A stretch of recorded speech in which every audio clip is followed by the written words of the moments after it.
En febrero del 2026, The Washington Post despidió a más de 300 periodistas, no porque el periódico estuviera en problemas y debían hacer recortes, sino porque había algo que podía hacer el trabajo de las personas.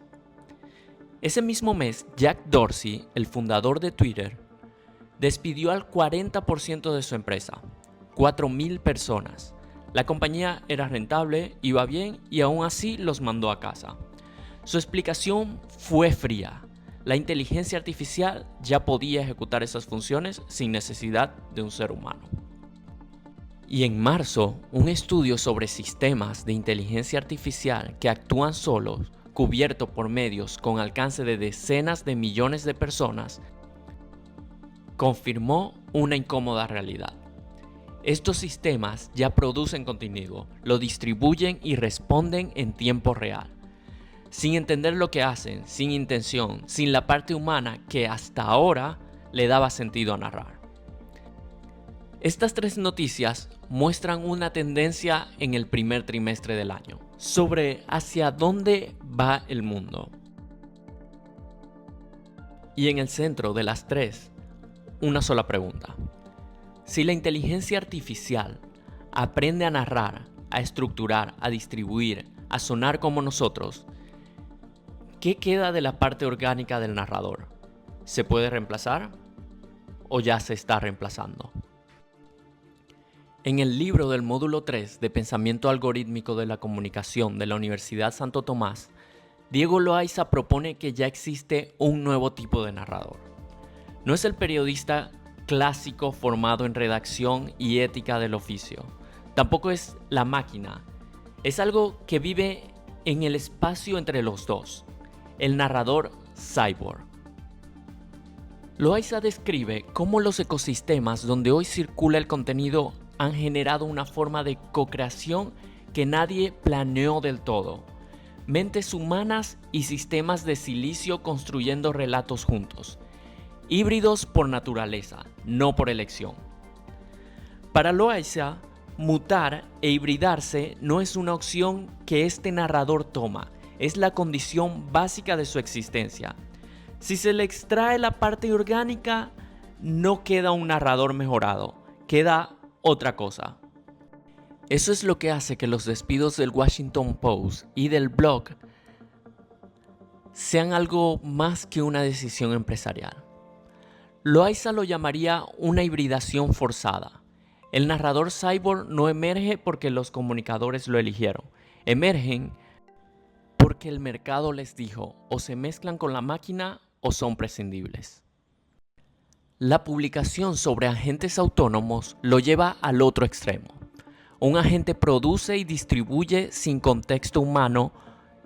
Ese no es un cyborg. No hay mezcla, hay solo una máquina.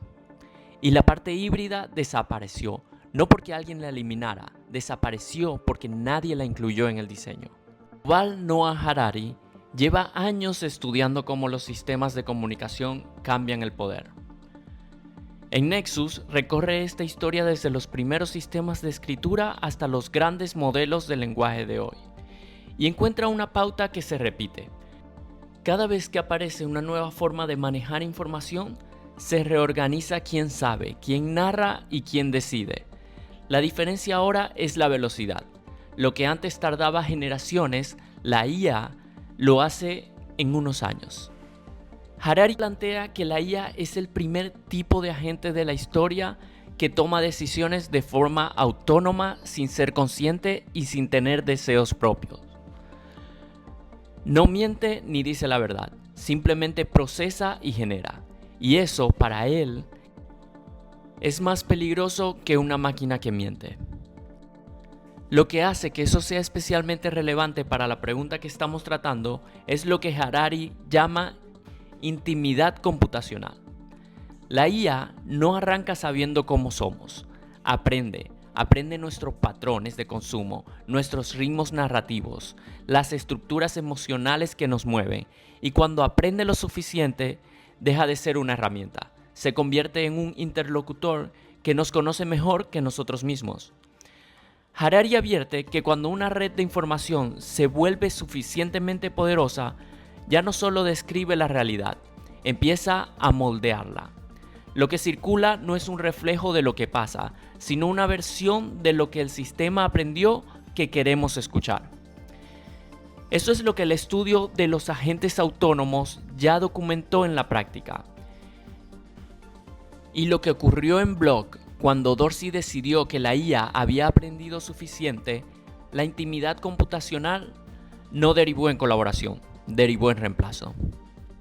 Lo que me lleva a preguntarme, ¿puede el aprendizaje orgánico reemplazar la parte orgánica del narrador cyborg? Sí, de forma parcial. Puede reemplazar el formato, la velocidad, la estructura, la personalización a escala. Puede aprender los patrones narrativos hasta el punto en el que un lector que no esté prestando atención no note la diferencia. Pero hay un lector que sí la nota. El lector que lee no solo para informarse, sino para reconocerse. O por el contrario, no sentirse identificado. Lo hace para que algo le cambie adentro. Ese lector no necesita saber que el texto lo escribió una máquina para sentir que algo falta. Lo siente de todas formas. Loayza argumenta que mientras existan humanos existirán los deseos, y que es justamente desde esa zona, la de la incertidumbre, la pasión, el impulso de contar algo que todavía no sabe cómo termina, donde se construyen las narrativas que importan. La máquina puede satisfacer los deseos que ya conoce, pero no puede desear. Puede aprender el tono emocional de un texto, pero no puede habitar la experiencia que lo produce. Y el CEO de Financial Times lo dijo con una claridad que vale la pena recordar en marzo del 2026. Justo cuando la automatización de redacciones era ya un hecho, el juicio humano se convierte en el factor que diferencia. No la velocidad, no el volumen, el juicio. El narrador orgánico no es irrepasable porque sea esencial. Es irreemplazable porque es el único que puede tomar una decisión editorial con plena conciencia de lo que esa decisión le hace a quien la recibe. En este punto, todos somos narradores cyborg. La tecnología está en las herramientas que usamos para redactar, para organizar ideas, para llevar el mensaje más lejos y más rápido. Es la realidad del siglo XXI. Y en ese contexto hay algo que solo nosotros podemos poner. La capacidad de sentir si algo está bien o está mal, antes de siquiera saber por qué. De discernir entre lo que es verdad y lo que suena como una verdad. De que una historia nos mueva antes de que podamos argumentar por qué nos importa. Esa parte emocional, esa brújula interna que no siempre tiene nombre, es la que le da la densidad humana a lo que narramos. Si cedemos eso, si la IA no solo nos ayuda a escribir, sino que también decide qué vale la pena decir y cómo hacer que suene, entonces ya no somos narradores cyborgs.